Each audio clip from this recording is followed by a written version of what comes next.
بسم اللہ الرحمن الرحیم۔ خراسان کا عقاب، اسلام کے نامور جنرل قتیبہ بن مسلم کی داستان جہاد، ایپیسوڈ 6۔ قتیبہ بن مسلم اپنے لشکر کے ساتھ ترمس پہنچ گیا تھا اور پورے لشکر نے ترمس سے نکل کر صفانیان پر چڑھائی کی تھی۔ حاکم شہر نے لڑنے کے بجائے صلح کی درخواست کی اور اس نے بیش بہا تحائف کے ساتھ قتیبہ اور اس کے لشکر کا استقبال کیا تھا اور کئی روز تک اپنے ہاں مہمان رکھا تھا۔ یہاں سے کوچ کر کے قتیبہ شومان پر حملہ آور ہوا۔ وہاں کے حاکم نے بھی صفانیان کے حاکم کی تقلید کرتے ہوئے اطاعت قبول کر لی۔ شومان ہی میں قتیبہ ایک روز جب اپنی خیمے میں چٹائی پر بیٹھا تھا کہ خینس خیمے میں داخل ہوا۔ قتیبہ اسے دیکھتے ہی مسکرانے لگا۔ آؤ خینس، وہ اس کے پہلو میں چٹائی پر بیٹھ گیا۔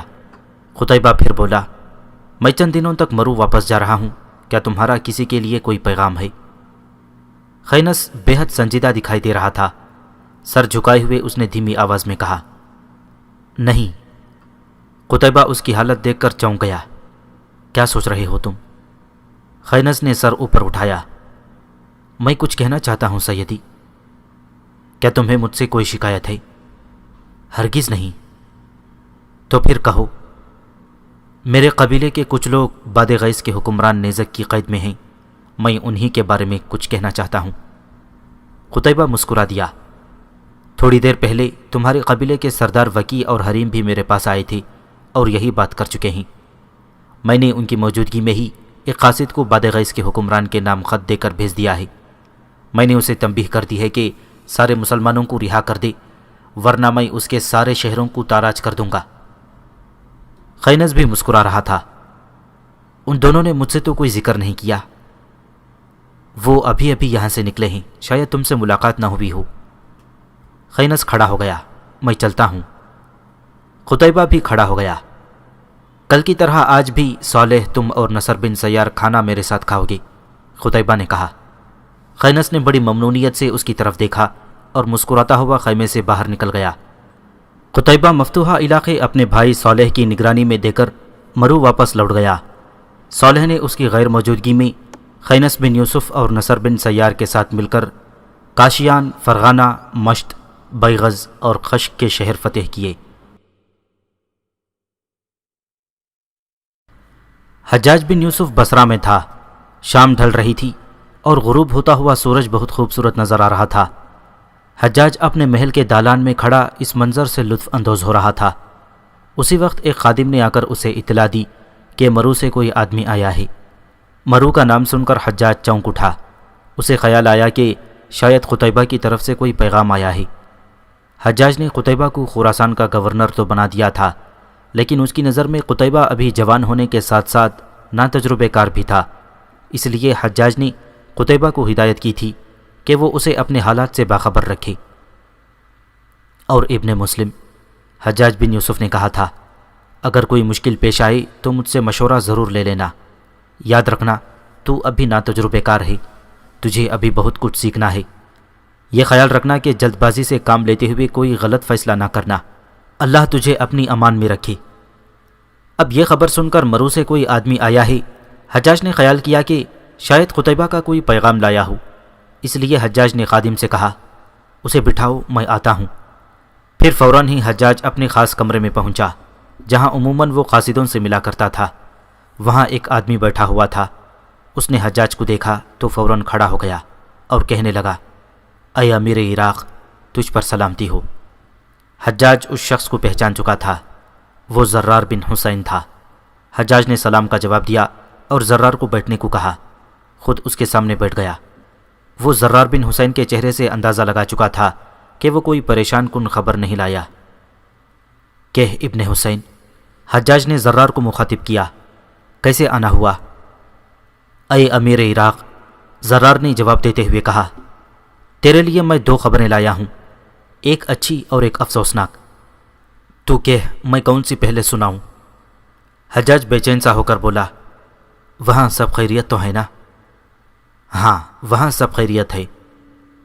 تو پھر مجھے اچھی خبر پہلے سنا، حجاج نے زرار کو کہا۔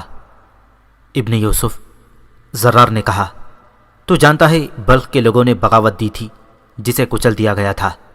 اس کے بعد قتیبہ نے سغانیان، کفتان اور تخارستان کے علاقے بغیر جنگ کے لے لیے ہیں۔ یہاں تک کہہ کر زرار خاموش ہو گیا، جبکہ حجاج خوش ہو کر بولا، قتیبہ واقعی ایک قابل سالار ہے۔ مجھے امید ہے کہ اللہ نے اس کی ذات میں ہمارے لیے بھلائی لکھ دی ہے۔ لیکن پھر قدرے پریشان ہو کر بولا، کہیں اس کے بعد اس نے کوئی حماقت تو نہیں کر دی؟ ہاں امیر، زرار کہنے لگا، اس کے بعد اس نے ایسی حماقت کی جو تمام فوج کو ہلاکت میں ڈال سکتی تھی۔ حجاج نے سوال کیا، کیا کیا اس نے؟ ابن یوسف، میری بات پوری تو سن لے۔ زرار حجاج کے بار بار سوال کرنے سے اکتا گیا تھا۔ اچھا بول، حجاج بن یوسف نے کہا۔ ابن مسلم نے تخارستان کی فتح کے بعد فوج کی کمان اپنے بھائی صالح کے حوالے کی اور خود مرو چلا آیا۔ زرار نے کہا، فوج صالح کی قیادت میں مرو آئی۔ راستے میں صالح نے ما سارا الحسین پر قبضہ کیا اور اسے فتح کر لیا، لیکن یہ اس کی بھی حماقت تھی، کیونکہ ایک تو سردی ناقابل برداشت تھی، اوپر سے اگر وہ وہاں پھنس جاتا تو وہ نہ خود کچھ کر سکتا تھا نہ قتیبہ۔ یہ سن کر حجاج پریشان ہو گیا۔ اسے کم از کم قتیبہ سے اس بات کی توقع نہیں تھی۔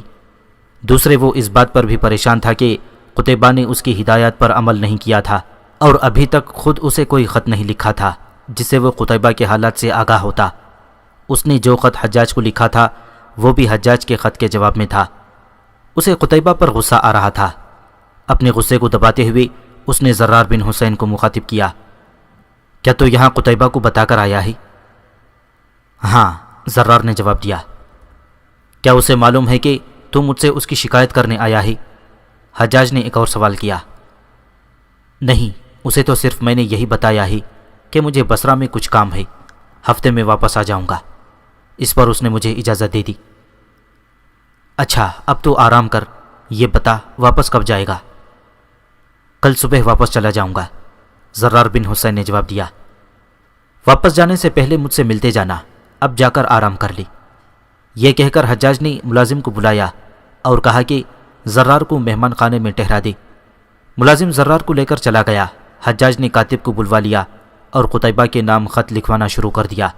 جب خط مکمل ہو گیا تو اس نے خط بند کر کے اپنے پاس رکھ لیا اور کمرے سے نکل آیا۔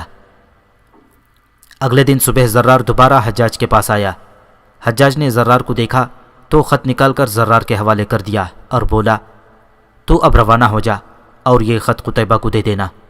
خط دینے سے پہلے اسے میرا سلام کہنا اور اسے یہ کہنا کہ ابھی اس نے بہت کچھ سیکھنا ہے۔ کچھ دیر دونوں باتیں کرتے رہے، پھر زرار بن حسین مرو روانہ ہو گیا۔ زرار جب مرو پہنچا تو سیدھا قتیبہ کے پاس آیا۔ قتیبہ اسے دیکھ کر بہت خوش ہوا اور باہیں پھیلا کر اس سے لپٹ گیا۔ اے زرار، وہاں کے کیا حالات ہیں؟ قتیبہ نے اپنا پہلا سوال داغا۔ وہاں سب خیریت ہے، زرار بن حسین نے جواب دیا۔ قتیبہ نے پوچھا، امیر عراق سے ملاقات ہوئی؟ ہاں، اس نے تجھے سلام کہا ہے اور یہ خط تیرے نام دیا ہے۔ قتیبہ نے زرار سے خط لیا اور اسے پڑھنے لگا۔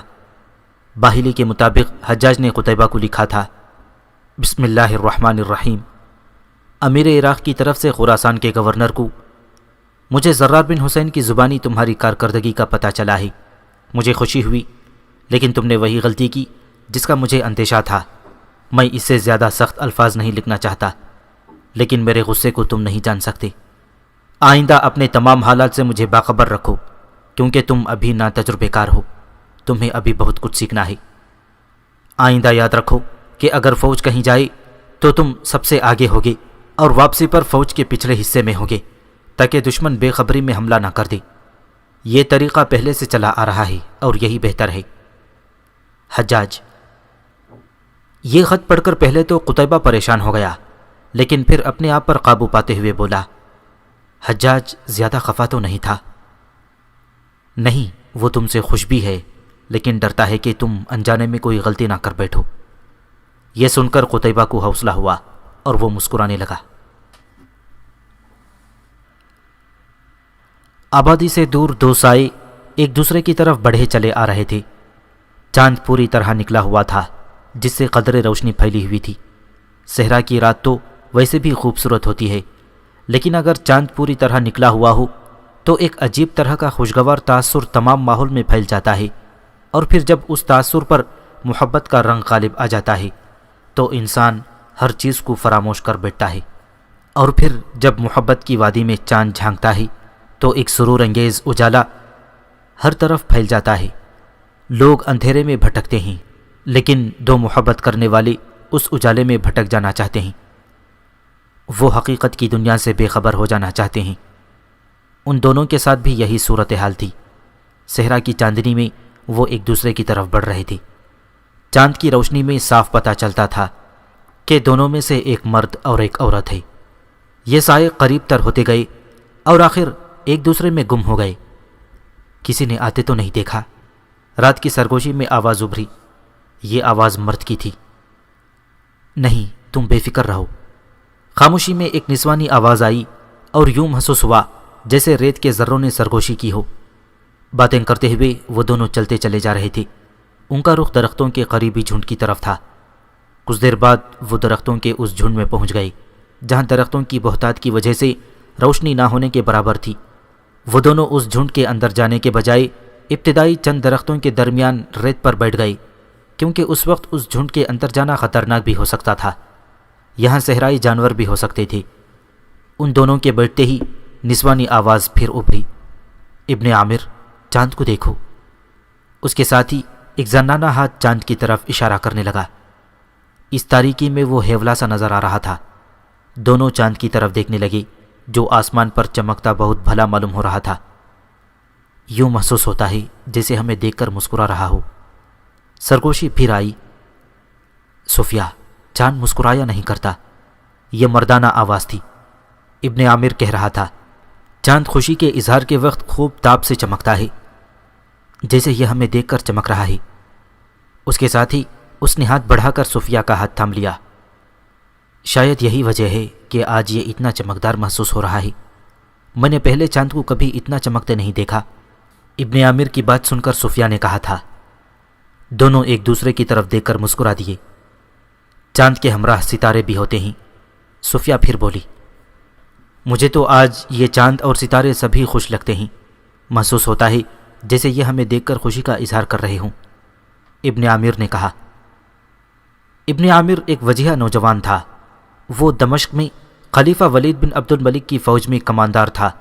اس کی عسکری صلاحیتوں کا سب کو اعتراف تھا، اسی لیے ولید بن عبد الملک کے بھائی سلیمان بن عبد الملک نے اسے اپنے محافظ دستے میں رکھ لیا تھا، جبکہ صفیہ سلیمان کے محل میں ملازمہ تھی۔ چاندنی شفاف تھی اور ریت کے ذرے چاندنی میں چمک رہے تھے۔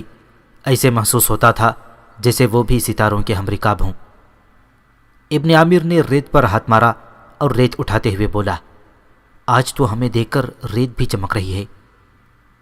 پتہ ہے ابن عامر، صفیہ نے کہا، میں نے کسی سے سنا ہے کہ جب دو دل ایک دوسرے کے لیے دھڑکتے ہیں تو ان کی آواز اتنی گونجدار ہوتی ہے کہ کائنات کا ذرہ ذرہ سنتا ہے۔ اس کی آواز کی مٹھاس پر کائنات کی ہر شے وجد کرنے لگتی ہے۔ مجھے نہیں معلوم کہ اس آواز پر کائنات کی ہر چیز وجد کرتی ہے یا نہیں، لیکن کیا یہ کم ہے کہ اس آواز پر ہم دونوں رقص کرتے ہیں؟ ابن عامر نے صفیہ کا ہاتھ دباتے ہوئے کہا۔ ابن عامر کی اس بات پر دونوں مسکرا دیے۔ صفیہ، کبھی کبھی یوں محسوس ہوتا ہے جیسے تم صرف میرے لیے بنی ہو اور میں تمہارے لیے، ابن عامر نے صفیہ سے کہا۔ اس میں کسی شک کی گنجائش ہے کیا؟ صفیہ نے کہا۔ ابن عامر تو صفیہ کے وجود میں کھوس آ گیا تھا۔ وہ بولا، مجھے محسوس ہوتا ہے کہ تم محبت اور حسن کی دیوی ہو۔ دل کرتا ہے تم میرے سامنے بیٹھی رہو اور میں تمہیں دیکھتا رہوں۔ صفیہ اس بات پر کھلکھلا کر ہنس پڑی۔ اس نے آہستہ سے ایک چپت ابن عامر کے سر پر لگاتے ہوئے کہا، محبت کرنے والے تو خود دیوتا ہوتے ہیں، بھلا تم محبت نہیں کرتے کیا؟ رات گزرتی جا رہی تھی، لیکن وہ اس بات سے بے خبر ایک دوسرے میں گم تھے۔ آخر ابن عامر کو احساس ہوا کہ رات خاصی بیت چکی ہے، اس لیے اس نے صفیہ سے کہا، اب واپس چلتے ہیں، رات بہت ہو گئی ہے۔ صفیہ نے سر ہلا دیا اور بولی، کل آؤ گے؟ ہاں، ضرور آؤں گا، ابن عامر نے جواب دیا۔ اس کے ساتھ ہی دونوں اٹھ کھڑے ہوئے اور اپنے گھروں کو روانہ ہو گئی۔ ان دنوں حجاج بصرہ میں نہیں تھا، وہ طائف چلا گیا تھا، جہاں اس کا بھتیجا محمد بن قاسم اپنی ماں کے ساتھ رہتا تھا۔ وہ اس کے بھائی قاسم کی واحد نشانی تھی۔ حجاج کا بھائی قاسم، جو کبھی اس کا دست راست ہوتا تھا، جس نے ہر مشکل موڑ پر حجاج کی مدد کی تھی، ایک جنگ میں شہید ہو گیا تھا۔ محمد بن قاسم اپنے باپ کی شہادت کے چند ماہ بعد پیدا ہوا تھا۔ حجاج کو اپنے بھائی سے بہت محبت تھی، اس لیے اس نے اپنے بھائی کے یتیم بیٹے اور اس کی ذمہ داری خود اٹھا لی تھی۔ وہ اپنے بھتیجے کو کسی اعلیٰ مقام پر دیکھنا چاہتا تھا۔ اس کے علاوہ وہ محمد بن قاسم میں کئی ایسی خصوصیات دیکھ چکا تھا جو بہت کم لوگوں میں پائی جاتی ہیں۔ اس کے ذہن میں محمد کے لیے بہت سے خواب تھے، لیکن ابھی محمد بہت چھوٹا تھا۔ لیکن حجاج اس کی تربیت اس انداز میں کر رہا تھا کہ حجاج کے خوابوں کی عین تعبیر بنتا جا رہا تھا۔ محمد بن قاسم کی تربیت کے معاملے میں حجاج نے کبھی غفلت نہیں برتی تھی، اور اس سلسلے میں وہ اس پر ذاتی توجہ بھی دیتا تھا۔ اس مرتبہ بھی وہ اسی لیے طائف گیا ہوا تھا۔ حجاج کو طائف گئے ہوئے دوسرا دن تھا جب حجاج کو اطلاع دی گئی کہ دمشق سے قاصد آیا ہے۔ دمشق کا نام سن کر حجاج کچھ پریشان سا ہو گیا۔ پہلا خیال جو اس کے ذہن میں آیا وہ یہ تھا کہ دمشق میں حالات ٹھیک نہیں ہیں، اس لیے قاصد خلیفہ کا پیغام لے کر طائف تک اس کے پیچھے آیا ہے۔ اس نے فوراً قاصد کو اندر بلا لیا۔ امیر المؤمنین کا پیغام لائے ہو؟ حجاج نے قاصد کے آتے ہی سوال کیا۔ وہ قاصد کے چہرے کے تاثرات سے اندازہ لگا چکا تھا کہ دمشق کے حالات ٹھیک ہیں۔ ہاں، وہاں کے حالات ٹھیک ہیں۔ ہاں والی عراق، وہاں سب خیریت ہے، قاصد نے جواب دیا۔ میں امیر المؤمنین کا نہیں، سلیمان بن عبد الملک کا پیغام لایا ہوں۔ حجاج کو سلیمان بن عبد الملک کے قاصد کے آنے کی اطلاع ملی تو اس نے اسے اندر بلوا لیا تھا۔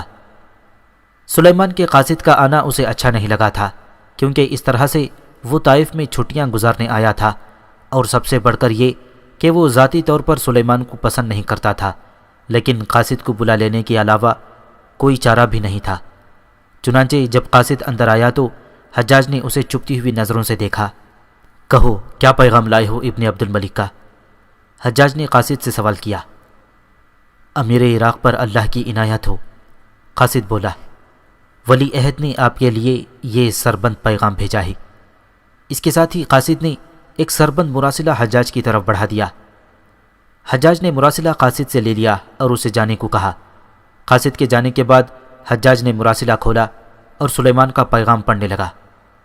سلیمان نے حجاج کو لکھا تھا، مجھے معلوم ہے کہ تم نے یزید بن محلب کو ناحق قید میں رکھا ہے۔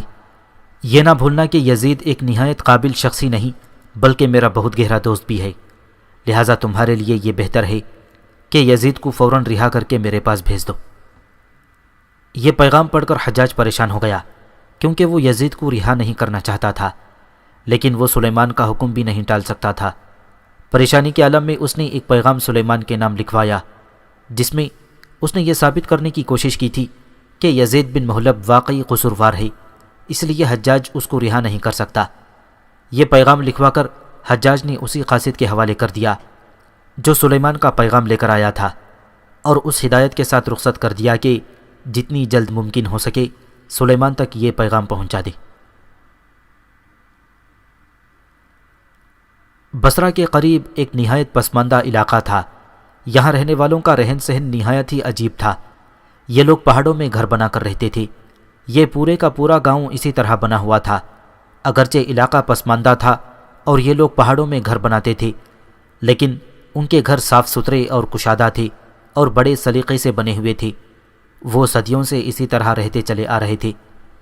یہ کوئی حیرت کی بات نہیں تھی کہ اس دور میں بھی لوگ پہاڑوں میں گھر بسا کر رہتے تھے، کیونکہ آج کے ترقی یافتہ دور میں بھی افریقہ میں کچھ علاقے ایسے ہیں جہاں لوگ پہاڑوں میں گھر بنا کر رہتے ہیں۔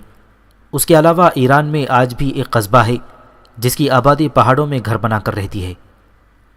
وہ لوگ پسماندہ تھے اور ان کا اپنا ایک مذہب تھا۔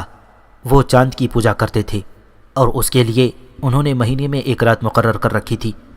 جب چاند مکمل نظر آتا تھا اور اس کی چاندنی اپنے عروج پر ہوتی تھی، اس رات وہ سب ایک کھلے میدان میں جمع ہو جاتے اور ایک خاص طریقے سے عبادت کرتے تھے۔ اس خاص عبادت کو وہ لوگ چاندنی میں غسل کرنے کا نام دیتے تھے۔ ان کا رہن سہن ایک قبیلے کی طرح تھا اور اس قبیلے کا ایک سردار بھی تھا۔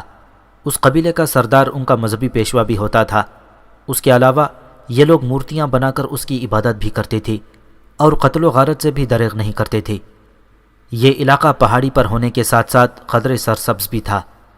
اس علاقے میں کبھی کبھار کچھ اجنبی چہرے بھی نظر آتے تھے جن کا لباس بتاتا تھا کہ وہ شہر سے آئے ہیں۔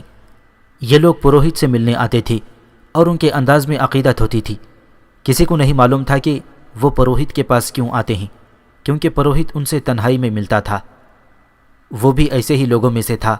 اسے دیکھتے ہی پروہت اپنے غار نما گھر میں لے گیا جو اندر سے کسی طرح بھی پہاڑی غار نہیں لگتا تھا۔ کہو کیسے آنا ہوا؟ پروہت نے اس سے کہا۔ تمہارے لیے ایک اہم اطلاع ہے، اس شخص نے جواب دیا۔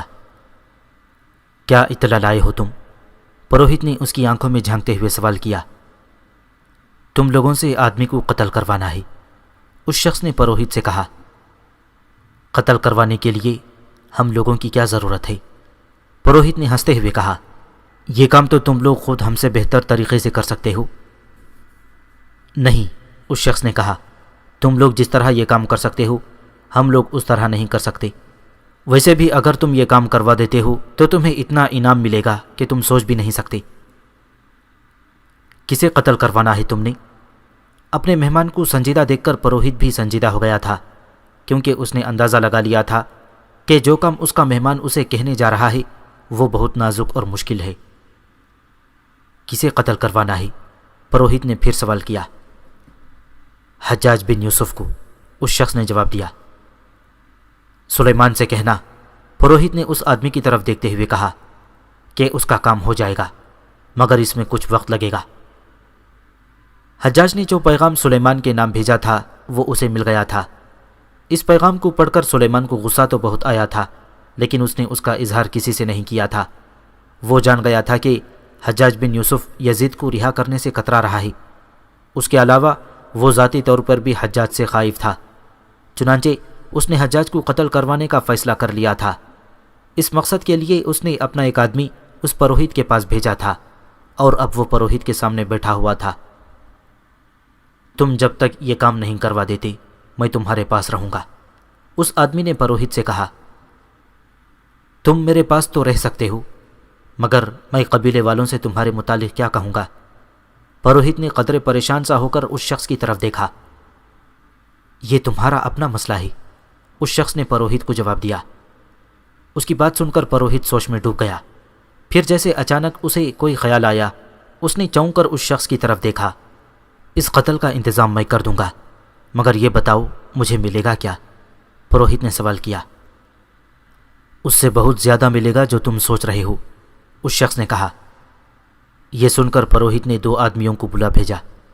ان کے آنے سے پہلے وہ اپنے مہمان کو دوسرے کمرے میں بھیج چکا تھا۔ وہ نہیں چاہتا تھا کہ اس کے آدمیوں کو اس منصوبے کے بارے میں اس کے مہمان پر کوئی شک ہو۔ زرغام، وہ دونوں آ گئی تو پروہت نے ان میں سے ایک سے کہا۔ وہ پریشان نظر آ رہا تھا۔ مجھے کچھ اشارے مل رہے ہیں دیوتاؤں کی طرف سے اور مجھے خطرہ محسوس ہو رہا ہے۔ کس قسم کا خطرہ؟ زرغام نے سوال کیا۔ اس کے لہجے میں تعظیم کا عنصر نمایاں تھا۔ مجھے اشارے مل رہے ہیں جیسے ہماری آبادی پر بہت جلد کوئی قہر نازل ہونے والا ہے، پھر ہر طرف خون ہی خون ہوگا۔ پروہت کہتا جا رہا تھا اور اس کا لہجہ خوفناک ہوتا جا رہا تھا۔ اس سے زرغام اور اس کا ساتھی بھی خوفزدہ نظر آنے لگے تھے۔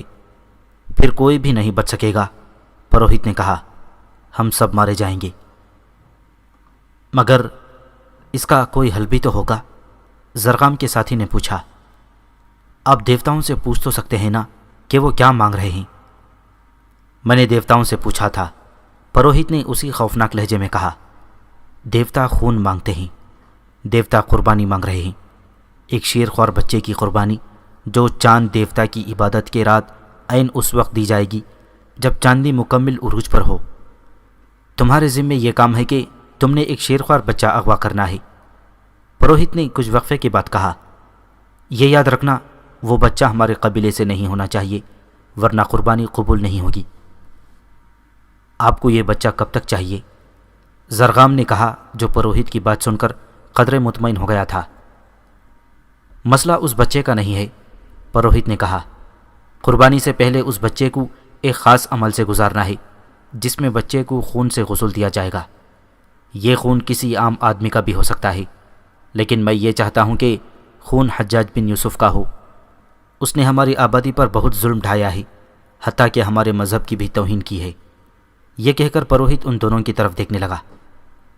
اگرچہ یہ کام بہت مشکل ہے، مگر ہم چاند دیوتا کے نام پر اس کام کو کرنے کی قسم کھاتے ہیں، زرغام کے ساتھی نے کہا تو پروہت کے چہرے پر مسکراہٹ دوڑ گئی۔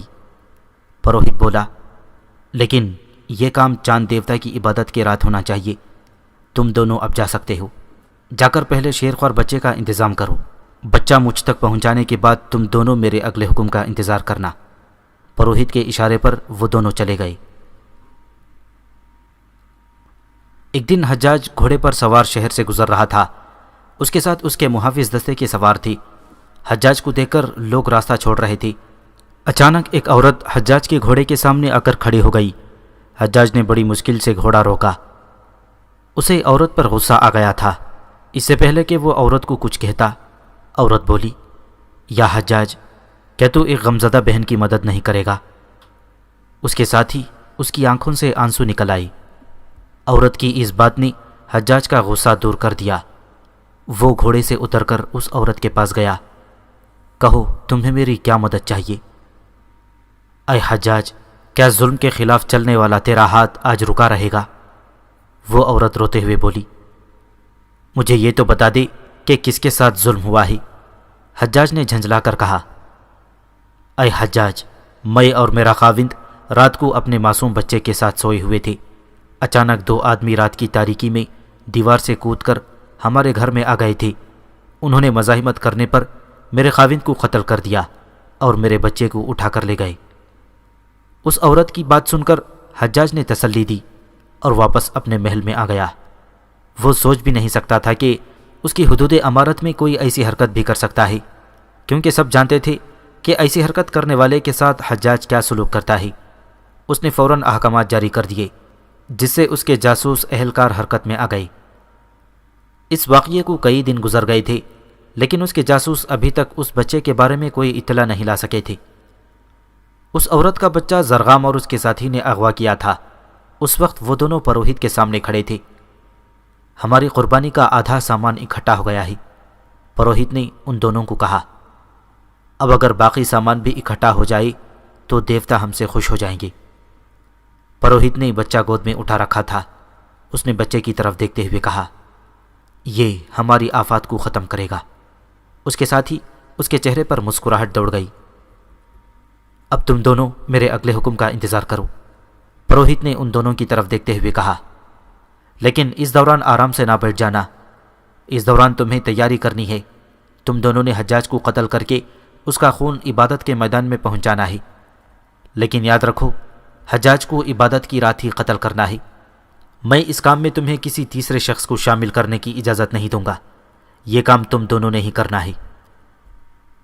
لیکن کیا اس سے دیوتاؤں کا قہر ختم ہو جائے گا؟ زرغام کے ساتھی نے سوال کیا۔ کیا اس سے پہلے کبھی انسانی قربانی کے بعد قہر نازل ہوا ہے؟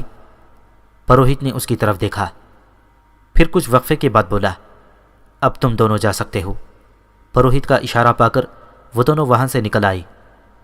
ان دونوں کے جانے کے بعد پروہت اس بچے کو لے کر ایک مخصوص کمرے میں آ گیا، جہاں اس کے علاوہ اور کسی کو جانے کی اجازت نہیں تھی۔ ویسے بھی اس کے علاوہ اگر کوئی اس کمرے میں آتا تو خوف اور بدبو سے ہی وہاں سے بھاگ جاتا۔ اس کمرے میں جڑی بوٹیوں کی سخت بدبو تھی۔ اس کے علاوہ چند ڈھانچے بھی اس کمرے میں موجود تھے۔ بچہ اس کمرے میں جا کر خوف کی وجہ سے رونے لگا۔ یہ دیکھ کر پروہت نے اس کو کوئی جڑی بوٹی سنگھا دی، جس سے وہ بے ہوش ہو گیا۔ یہ کوئی نشہ آور جڑی بوٹی تھی۔ بچے کو اسی کمرے میں لٹا کر پروہت کمرے سے باہر آ گیا۔ باہر اس کا مہمان اس کا انتظار کر رہا تھا۔ کہو یہ اسکیم کیسی لگی؟ پروہت نے اس سے پوچھا۔ بہت زبردست، اس نے کہا، لیکن مجھے امید نہیں تھی کہ تم ایک دم ہی اس کام کے لیے تیار ہو جاؤ گے۔ میں اس کام کے لیے کیسے تیار نہ ہوتا؟ پروہت نے ہنستے ہوئے کہا، سلیمان کے مجھ پر اتنے احسانات ہیں کہ میں ان احسانات کا صلہ نہیں دے سکتا۔ اس بچے کا اب کیا کرنا ہے؟ اس کے مہمان نے پوچھا۔ ابھی تو میں نے اسے بے ہوش کر دیا ہے، یہ اب کل سے پہلے ہوش میں نہیں آئے گا، لیکن میں آج شام سے پہلے اس پر اپنا خاص عمل شروع کر دوں گا۔ عبادت کی رات تک ہمارے پاس تقریباً 15 دن ہیں۔ اس عمل کے لیے یہ کافی عرصہ ہے۔ اس عمل کے اختتام پر یہ بچہ صحت سے آدھا بھی نہیں رہے گا، بلکہ اگر ہم اس کو قربان نہ بھی کریں تو عمل کے اختتام کے چند گھنٹوں بعد مر جائے گا۔ اس کے ساتھ ہی دونوں نے ہلکا سا قہقہہ لگایا۔ لیکن اس سے پہلے حجاج کا کام بھی تمام کرنا ہوگا، ورنہ تمہاری قربانی قبول نہیں ہوگی، اس کے مہمان نے پروہت سے کہا، تو دونوں ایک بار پھر ہنسنے لگے۔ اس رات پروہت اس کمرے میں چلا گیا۔ وہ اپنے مہمان کو بتا گیا تھا کہ وہ اب صبح کے وقت ہی کمرے سے باہر آئے گا۔ کمرے میں پہنچ کر اس نے دیکھا وہ بچہ ابھی تک بے ہوش تھا۔ اس نے بچے کو اٹھا کر ایک خاص قسم کے بستر پر لٹا دیا۔ یہ بستر ناریل کے بالوں سے بنایا گیا تھا۔ اس نے بچے کو اس بستر پر لٹانے کے بعد ایک برتن میں چند پتے ڈالے اور انہیں آگ لگا دی۔ پتوں سے اٹھنے والا دھواں خوشبودار ضرور تھا، لیکن اس میں سانس لینا مشکل تھا۔ پروہت نے یہ برتن بچے کے سرہانے رکھ دیے۔ بچہ اگر بے ہوش تھا، لیکن دھوئیں کی وجہ سے اسے کھانسی شروع ہو گئی۔ یہ دیکھ کر پروہت نے کسی محلول کے چند قطرے بچے کے منہ میں ٹپکا دیے، جس سے اس کی کھانسی رک گئی۔ اس کام سے فارغ ہو کر پروہت دو زانو ہو کر بیٹھ گیا اور کوئی منتر پڑھنے لگا۔ وہ تمام رات منتر پڑھتا رہا۔ صبح وہ کمرے سے باہر آ گیا۔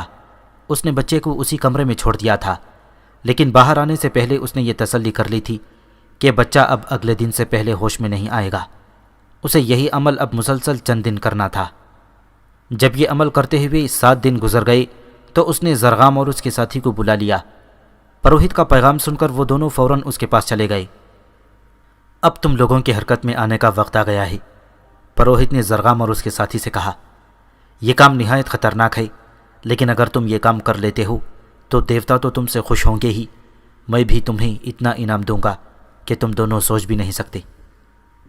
کچھ مزید ضروری باتوں کے بعد پروہت نے ان دونوں کو رخصت کر دیا۔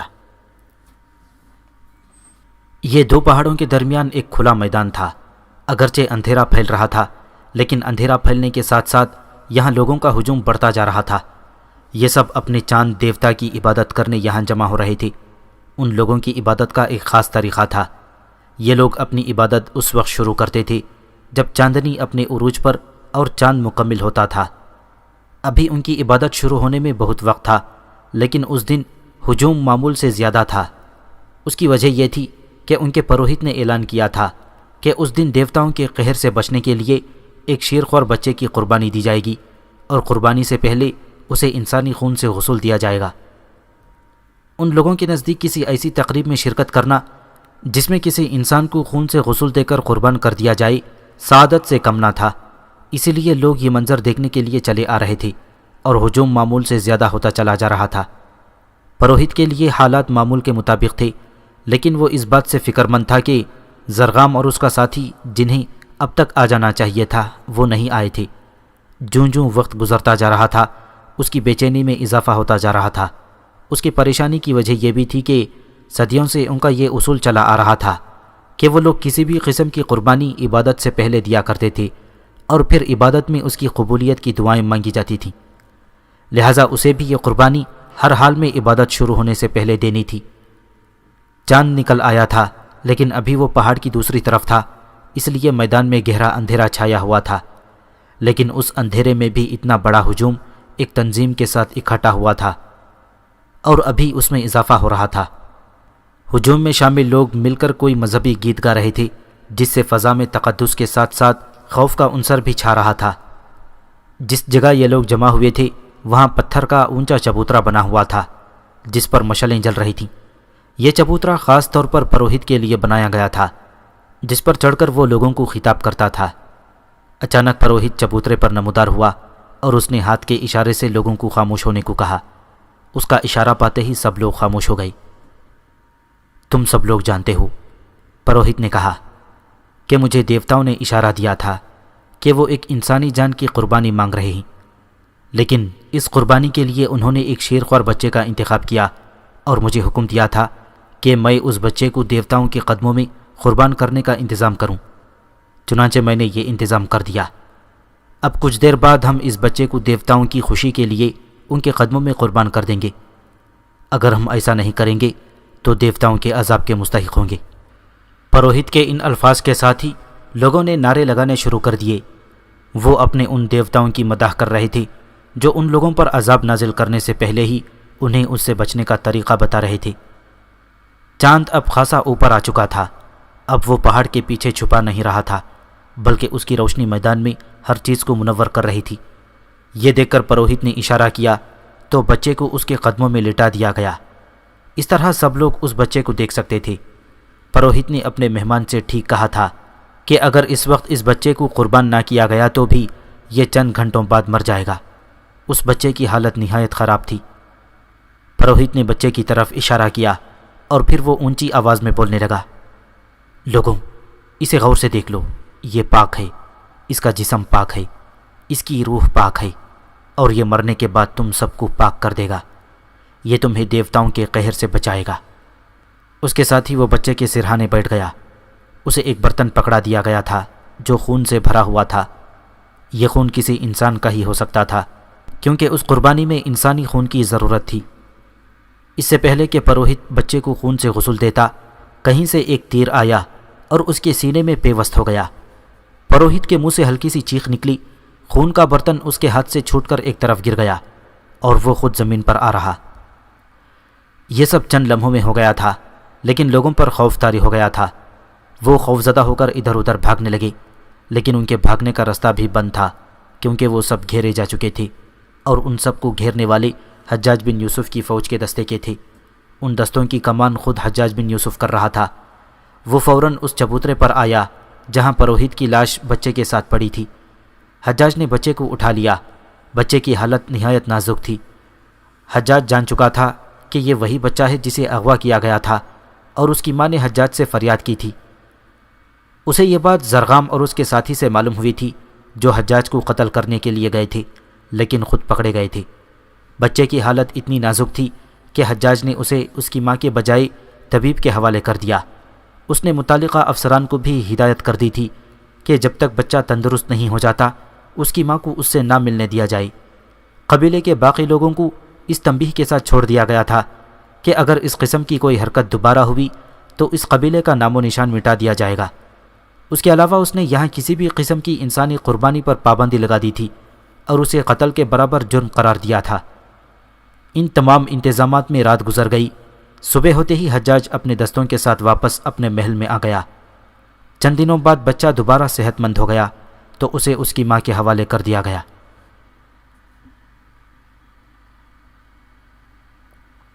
خراسان کے قریب ایک چھوٹی سی بادشاہی تھی۔ یہاں نیزک نام کا شخص حکمران تھا۔ اس بادشاہی کا دارالخلافہ باد غیث نام کا شہر تھا۔ نیزک بڑا ہی عیار آدمی تھا۔ وہ ہمیشہ سے کمزور ریاستوں کو فتح کر کے باد غیث کی سلطنت میں شامل کرنے کے لیے کوشاں رہتا تھا۔ چونکہ اس کی سلطنت کی حدود خراسان سے لگتی تھی، اس لیے مسلمان دستوں سے بھی اس کی جھڑپیں ہوتی رہتی تھیں، لیکن ان جھڑپوں کی صورت سرحدی تنازعات سے زیادہ نہیں تھیں، اور یہ باقاعدہ جنگیں بھی نہیں تھیں۔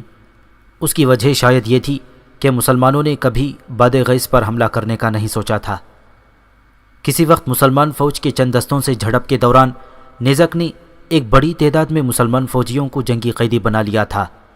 یہ قتیبہ کے خراسان کا گورنر بننے سے پہلے کی بات ہے۔ قتیبہ چاہتا تھا کہ ان قیدیوں کو نیزک کی قید سے رہا کروائے۔ وہ نیزک پر براہ راست حملہ بھی کر سکتا تھا، لیکن وہ ایسا نہیں کرنا چاہتا تھا۔ وہ پہلے صلح صفائی سے کام لینا چاہتا تھا۔ وہ چاہتا تھا کہ نیزک کو پیغام بھیجا جائے کہ وہ ان قیدیوں کو رہا کر دے۔ اس مقصد کے لیے اس نے زرار بن حسین کو بلایا تھا۔ اس وقت زرار بن حسین اس کے سامنے بیٹھا تھا۔ قتیبہ اس سے کہہ رہا تھا، تو جانتا ہے ابن حسین کہ نیزک کے پاس چند مسلمان فوجی قید میں ہیں۔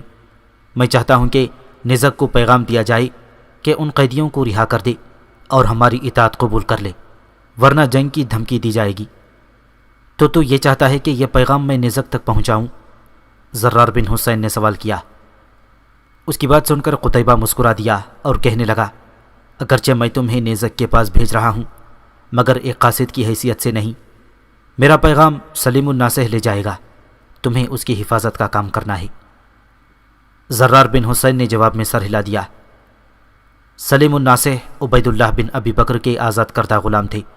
عقل و دانش میں اپنی مثال آپ تھے، اور دوسروں کو کسی بات پر قائل کر لینے کی جو صلاحیت ان میں تھی بہت کم لوگوں میں موجود ہوتی ہے۔ انہی خوبیوں کی وجہ سے قتیبہ نے انہیں نیزک کی طرف قاصد بنا کر بھیجنے کا فیصلہ کیا تھا۔ زرار بن حسین کو رخصت کرنے کے بعد قتیبہ نے سلیم الناصح کو بلایا اور اپنا مقصد بیان کیا۔ اس نے ایک مراسلہ سلیم الناصح کو دیتے ہوئے کہا، یہ پیغام نیزک تک پہنچا دیجیے گا۔ اس میں اس سے مسلمان قیدیوں کی رہائی کا مطالبہ کیا گیا ہے۔ اس کے ساتھ ساتھ اسے مسلمانوں کی اطاعت کی دعوت بھی دی جائے۔ اگر وہ مان جائے تو ٹھیک، ورنہ اس سے جنگ ضروری ہو جائے گی۔ میں کسی بھی صورت میں اپنے قیدی نیزک سے چھڑوانا چاہتا ہوں۔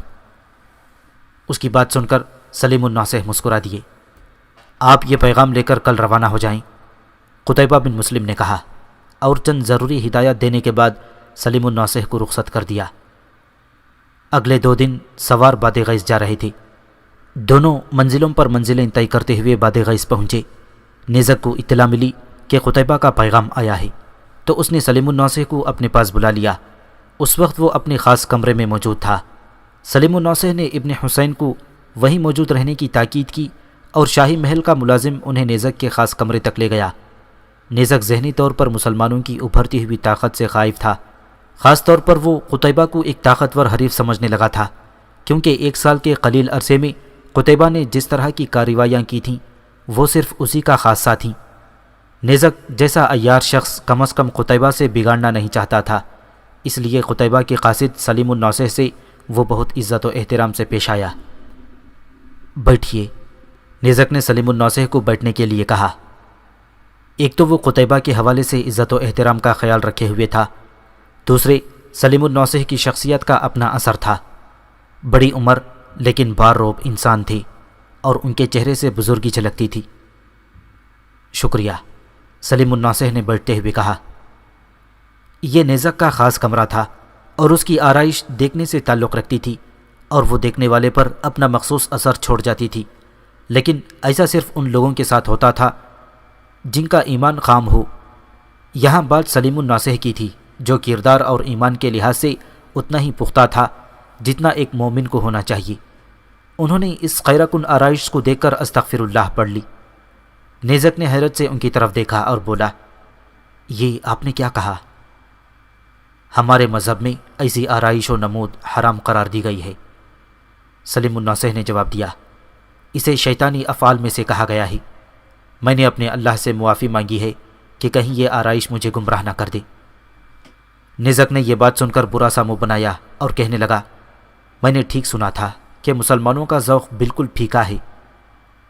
جہاں تک ذوق کی بات ہے تو ہمارا ذوق تم سے لاکھ درجے اعلیٰ ہے، اسی لیے تو ہم ایک اللہ کو مانتے ہیں، اسے چاہتے ہیں اور اس سے عقیدت رکھتے ہیں۔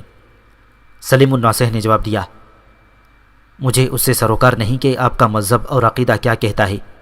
کیا یہ بہتر نہیں ہوگا کہ ہم وہ بات کر لیں جس کے لیے آپ اتنی دور سے آئے ہیں؟ نیزک نے موضوع بدلتے ہوئے کہا۔ میں بھی یہی چاہتا ہوں، سلیم الناصح نے جواب دیا۔ مجھے معلوم ہے کہ آپ کو قتیبہ نے بھیجا ہے، کیا آپ قتیبہ کا پیغام دینا پسند کریں گے؟ نیزک نے کہا۔ ہمارے امیر کا پیغام صرف اتنا ہے کہ آپ ان مسلمانوں کو رہا کر دیں جو آپ کی قید میں ہیں۔ نیزک کے چہرے پر طنزیہ مسکراہٹ دوڑ گئی۔ وہ کہنے لگا، کیا آپ کا امیر یہ سمجھتا ہے کہ میں ان قیدیوں کو رہا کر دوں گا؟ ہرگز نہیں، یہ تمہارے حق میں برا ہوگا۔ سلیم الناصح نے بات آگے بڑھائی۔ ابن مسلم کا پورا پیغام تحریری طور پر میرے پاس ہے، پہلے تم وہ پڑھ لو پھر کوئی فیصلہ کرنا۔ اس کے ساتھ ہی سلیم الناصح نے ایک تہہ شدہ چمڑے کا ٹکڑا نیزک کی طرف بڑھا دیا۔ نیزک نے وہ ٹکڑا لے لیا اور اسے کھولا تو اس پر ایک تحریر درج تھی۔ جوں جوں نیزک وہ تحریر پڑھتا گیا، اس کے چہرے کا رنگ سرخ ہوتا گیا۔ یوں محسوس ہوتا تھا کہ اس سے زیادہ غصہ اسے آ ہی نہیں سکتا۔ قتیبہ نے پیغام میں لکھا تھا، ان قیدیوں کو رہا کر دو جو تمہارے قید خانوں میں سڑ رہے ہیں، اور جلد از جلد میرے پاس آؤ تاکہ تمہیں امان دی جائے۔ اس کے بعد ہماری طرف سے تمہیں کوئی خطرہ نہ ہوگا، لیکن اگر تم میرے پاس نہ آئے تو میں قسم کھا کر کہتا ہوں کہ تم پر فوج کشی کروں گا، اور جہاں کہیں تم جاؤ گے تمہیں کھوج لگا لوں گا، اور اس وقت تک باز نہ آؤں گا جب تک مجھے فتح حاصل نہ ہو جائے یا موت آ کر میرے تمام منصوبوں کو خاک میں نہ ملا دے۔ خط کی عبارت پڑھ کر نیزک کو غصہ آ گیا تھا۔ اس کی حالت ایسی ہو گئی کہ وہ بولتا تو اس کے منہ سے جھاگ نکلتی۔ اسی حالت میں اس نے سلیم النوسہ کو کہا، آپ بزرگ ہیں اس لیے میں آپ کی عزت کر رہا ہوں، ہونا تو یہ چاہیے تھا کہ یہ پیغام لانے والے قاصد کی گردن ہی مار دی جائے۔ کچھ دیر خاموشی کے بعد وہ پھر بولا، میرے خیال میں آپ اب جا سکتے ہیں۔ سلیم النوسہ مسکرا کر اٹھ کھڑے ہوئے اور باہر کی طرف مڑے، لیکن رک گئے اور آہستہ سے بولے، غصے میں فیصلہ کرنا تمہارے لیے بہتر نہ ہوگا، اور غصے کی وجہ بھی میری سمجھ میں نہیں آئی۔ نیزک نے حیران ہو کر سلیم النوسہ کی طرف دیکھا اور بولا، آپ کا امیر یا تو خبتی ہے یا پھر بادشاہوں سے بات کرنے کا سلیقہ نہیں رکھتا۔ تم خط کے ظاہری الفاظ پر نہ جاؤ، سلیم النوسہ نے کہا۔ وہ نیزک کو قائل کرنے کی کوشش کر رہی تھی۔ مجھے آپ کے امیر کی نیت میں فطور نظر آتا ہے، کیونکہ مجھ جیسے عزت دار شخص کو کوئی بھی اس طرح کا خط نہیں لکھ سکتا، نیزک کہتا چلا گیا۔ سلیم النوسہ نے جواب میں کہا، اس میں شک نہیں کہ ہمارے ہاں امیر سیاحت اور حکومت میں نہایت سخت ہوتے ہیں، لیکن اگر کوئی نرمی اور عاجزی سے پیش آئے تو وہ بھی نرمی اور عاجزی کا مظاہرہ کریں گے۔ نیزک نے منہ بنا کر کہا، یہ نرمی اور عاجزی ہے؟ تم ان کی تحریر کے درست لہجے پر نہ جاؤ اور صرف اس خط کے سخت الفاظ سے خوف نہ کھاؤ۔ اگر تم ان کے پاس چلو گے تو میں تمہیں یقین دلاتا ہوں کہ وہ اور تمام عرب تمہاری عزت و توقیر کریں گے۔ سلیم النوسہ یہاں تک کہہ کر خاموش ہو گئے۔ وہ دیکھ رہے تھے کہ ان کی باتیں نیزک پر اثر کر رہی تھیں اور اس کے چہرے کا رنگ بدلتا جا رہا تھا۔ نیزک کچھ سوچ کر کہنے لگا، آپ چند دن یہاں مہمان رہیں، میں سوچ کر اور مشورہ کرنے کے بعد آپ کو اپنے فیصلے سے آگاہ کروں گا۔ اس کے ساتھ ہی اس نے ایک غلام کو بلوایا اور اسے کہا کہ سلیم النوسہ کو اور ان کے ساتھی کو شاہی مہمان خانے میں ٹھہرایا جائے۔ ان کے جانے کے بعد نیزک نے فوری طور پر چند لوگوں کو بلا بھیجا۔ ان میں ایک نیزک کا وزیر اور 2 فوج کے اعلیٰ کمان کے رکن تھے۔ جب تمام لوگ پہنچ گئے تو نیزک نے انہیں قتیبہ کے پیغام کے بارے میں بتایا اور ان سے مشورہ مانگا۔ نیزک کے وزیر نے کہا، میرے خیال میں آپ کو چلے جانا چاہیے، کیونکہ جہاں تک مجھے معلوم ہے اگر اس نے آپ کو امان دینے کا کہا ہے تو مسلمان اپنے قول سے پھرتے نہیں۔ اس کے ساتھ ساتھ آپ فوراً مسلمان قیدیوں کو رہا کر دیں، یہ ہمارے حق میں بہتر ہوگا۔ باقی 2 جرنیلوں نے بھی وزیر کی باتوں کی تائید کی۔ جب نیزک نے سب کے مشورے سن لیے تو کہنے لگا، میرا بھی یہی ارادہ تھا، لیکن آپ لوگوں سے مشورہ کرنے کے بعد ہی میں کوئی حتمی فیصلہ کرنا چاہتا تھا۔ آپ لوگوں کا شکریہ، آپ لوگ جا سکتے ہیں۔ اس کے ساتھ ہی وہ تینوں اٹھے اور جھک کر نیزک کو سلام کرنے کے بعد چلے گئے۔ زرار ابن حسین اور سلیم النوسہ نے وہ رات شاہی مہمان خانے میں گزاری۔ اگلی صبح نیزک کی طرف سے پیغام آیا کہ وہ قتیبہ کے پاس چلنے کو تیار ہے۔ اس کے ساتھ ساتھ وہ قیدیوں کو رہا کرنے پر بھی رضامند تھا، لیکن وہ چاہتا تھا کہ سلیم النوسہ بھی اس کے ساتھ ہی مرو جائیں۔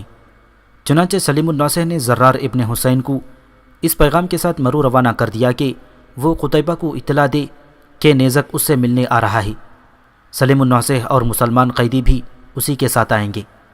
زرار بن حسین یہ پیغام لے کر مرو روانہ ہو گیا۔ نیزک کے 2 عہدیدار بھی اس کے ساتھ تھے۔ قتیبہ کا پیغام نیزک کو 82 ہجری کے آغاز میں ملا تھا۔ قتیبہ نے اپنی فوج کشی کا سلسلہ سردی کی وجہ سے روکا ہوا تھا، لیکن اب آہستہ آہستہ سردی کا زور ٹوٹنے لگا تھا، اور یہ بات قتیبہ کے لیے کسی خوشخبری سے کم نہ تھی۔ اس کا بس چلتا تو شاید سردی کا موسم بھی نہ آنے دیتا، لیکن اس کی مجبوری یہ تھی کہ جہاں وہ اسلام کی کرنیں دور دور تک پہنچانا چاہتا تھا، وہاں اسے حکومت کے معاملات بھی سلجھانے ہوتے تھے۔ اسی لیے اسے واپس مرو آنا پڑتا تھا۔ اس کے لیے سردیوں کا موسم ہی بہتر تھا کہ جب سردی ہڈیوں کو چٹخائی دیتی تھی اور میدان کارزار میں اپنے جوہر دکھانا ممکن نہیں ہوتا تھا۔ لیکن اب موسم آہستہ آہستہ کروٹ بدل رہا تھا، اور یہ بات قتیبہ کے لیے تحفہ تھی۔ موسم کی تبدیلی کے ساتھ ساتھ قتیبہ کی بے قراری بھی بڑھ رہی تھی۔ وہ پھر کسی علاقے میں مصروف عمل ہونا چاہتا تھا، لیکن اس کے لیے موسم ابھی بھی سازگار نہیں تھا۔ البتہ اس کے انداز سے لگتا تھا کہ وہ اب کوئی چھوٹی کارروائی نہیں کرنا چاہتا تھا۔ ایک دن وہ قصر امارت میں موجود تھا جب اس نے ابو داؤد اور صالح بن مسلم کو بلا بھیجا۔ ابو داؤد اس کا کمانڈر تھا۔ جب دونوں آ گئے تو قتیبہ نے انہیں بیٹھنے کا اشارہ کیا۔ اس دن قتیبہ کا چہرہ کسی اندرونی جوش سے دمک رہا تھا۔ اس بات کو دونوں نے محسوس کیا۔ قتیبہ نے آہستہ آہستہ کہنا شروع کیا، اے ابو داؤد۔ اس نے ابو داؤد کو مخاطب کیا، اور اے میرے باپ کے بیٹے۔ اس نے صالح بن مسلم کی طرف دیکھا، تم موسم کے تیور دیکھ رہے ہو، کیا یہ بدل نہیں رہے؟ غور کرو، کیا یہ ہمارے حق میں نہیں ہوتے جا رہے ہیں؟ ہاں ابن مسلم، ابو داؤد نے کہا، بے شک موسم رنگ بدل رہا ہے، لیکن ابھی اتنا نرم نہیں ہوا کہ ہم لوگوں پر پھول برسائے۔ وہ خالص عربی انداز میں کہتا چلا گیا، تو ٹھیک کہتا ہے ابو داؤد، قتیبہ نے کہا، لیکن تو جانتا ہے کہ میں آرام سے بیٹھنا پسند نہیں کرتا، موسم کھلتے ہی کہیں ٹوٹ پڑنا چاہتا ہوں۔ وہ تو ہم جانتے ہیں، ابو داؤد نے کہا، کیا ہم نہیں دیکھ رہے کہ موسم کے ساتھ تیرے رنگ بھی بدل رہے ہیں؟ اس کے ساتھ ہی تینوں مسکرانے لگے۔ اچھا اور باتیں چھوڑ، یہ بتا ہمیں بلایا کیوں ہے؟ ابو داؤد نے قتیبہ بن مسلم کو مخاطب کرتے ہوئے کہا۔ تم دیکھ رہے ہو، قتیبہ بن مسلم نے کہا، ہمارے ایک طرف باد غیث کی شہنشاہی ہے، جہاں نیزک نام کا ایک شخص حکمران ہے۔ یہ شخص آہستہ آہستہ طاقت پکڑ رہا ہے۔ اس کے علاوہ اس کے پاس کچھ مسلمان بھی قید ہیں۔ میں چاہتا ہوں کہ ان مسلمان قیدیوں کو آزاد کروا دیا جائے۔ کچھ دیر خاموش رہنے کے بعد قتیبہ دوبارہ بولا، میں نے نیزک کی طرف پیغام بھیج رکھا ہے کہ وہ صلح صفائی کے ساتھ ان قیدیوں کو رہا کر دے اور ہماری اطاعت کر لے، لیکن اس طرف سے ابھی تک کوئی جواب نہیں آیا۔ تم جانتے ہو یہ پیغام سلیم الناصح اور ابن حسین لے کر گئے ہیں، مگر ان کی طرف سے بھی کوئی اطلاع نہیں آئی۔ اور یہ اطلاع آ رہی تھی، زرار بن حسین باد غیث سے روانہ ہو چکا تھا اور اس کے ساتھ نیزک کے 2 عہدیدار بھی تھے۔ ان 3 افراد کا قافلہ چلا جا رہا تھا۔ ابھی وہ جس علاقے سے گزر رہے تھے وہ قدرے پہاڑی اور سرسبز تھا۔ یہ سب منظر دیکھنے سے تعلق رکھتا تھا۔ دوپہر کے وقت تینوں نے اپنے گھوڑے روک لیے اور انہیں چرنے کے لیے کھلا چھوڑ دیا۔ انہیں شاید اندازہ تھا کہ یہ گھوڑے بھاگیں گے نہیں۔ یہ گھوڑے کی فطرت ہے کہ وہ اپنے مالک کے اشاروں پر چلنا چاہتا ہے، اس لیے شاذ و نادر ہی ایسا ہوتا ہے کہ کسی نے اپنا گھوڑا کھلا چھوڑا ہو اور وہ بھاگ نکلا ہو۔ جس جگہ ان لوگوں نے قیام کیا تھا وہاں قریب ہی ایک ندی تھی۔ زرار بن حسین نے وہاں سے منہ ہاتھ دھویا اور وضو کر کے نماز پڑھنے کے بعد لیٹ گیا۔ اس کے باقی 2 ساتھی بھی آرام کرنے کے لیے لیٹ چکے تھے۔ زرار بن حسین کو لیٹتے ہی نیند آ گئی۔ اس کی آنکھ اس وقت کھلی جب سورج مغرب میں غروب ہو رہا تھا۔ وہ فوراً اٹھ بیٹھا۔ ٹھنڈی ٹھنڈی ہوا چل رہی تھی۔ اسے ایک خوشگوار سی فرحت محسوس ہوئی۔ اس نے مغربی افق پر دیکھا تو سورج غروب ہوتے ہی آسمان پر نارنجی رنگ بکھیر رہا تھا۔ ہوا کے دوش پر کچھ بدلیاں اس کے سامنے سے گزر رہی تھیں۔ یہ منظر زرار کو بہت پیارا لگا۔ اس کا دل چاہا کہ اسے دیکھتا رہے، لیکن پھر اسے خیال آیا کہ اس نے جلد از جلد مرو پہنچنا ہے۔ اس خیال کے آتے ہی اس نے دائیں دیکھا تو اس کے دونوں ساتھی ابھی تک سو رہے تھے۔ اس نے انہیں جگا دیا اور کچھ دیر بعد قافلہ پھر سوئے منزل چلا جا رہا تھا۔ ابن حسین، ایک عہدیدار نے کہا، تم اتنے خاموش کیوں ہو؟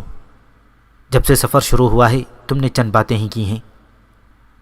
ابن حسین مسکرا دیا اور کہنے لگا، میں تو اس علاقے کے حسن سے ہی اتنا متاثر ہوا ہوں کہ بولنے کو دل نہیں چاہ رہا۔ اگرچہ یہ علاقہ بہت خوبصورت ہے، لیکن ہم نے سنا ہے کہ صحرا کا اپنا ہی ایک حسن ہوتا ہے۔ دوسرا عہدیدار بولا، اس عہدیدار نے کبھی صحرا میں سفر نہیں کیا تھا۔ اب چل رہے ہو تو خود دیکھ لو۔ ابن حسین مسکرا کر کہنے لگا، دن کے وقت تو تم اس دن کو کوسو گے جب تم صحرا میں داخل ہوئے، لیکن رات کے وقت اگر چاند نکلا ہو تو تمہیں یوں لگے گا جیسے تم کسی اور ہی دنیا میں آ گئے ہو۔ زرار کی یہ بات سن کر دونوں مسکرانے لگے۔ تینوں چلتے رہے۔ جب رات گہری ہو گئی تو انہوں نے ایک مناسب جگہ دیکھ کر پڑاؤ ڈال دیا۔ ایک عہدیدار ارد گرد سے لکڑیاں اکٹھی کر لایا اور ایک جگہ رکھ کر انہیں آگ لگا دی۔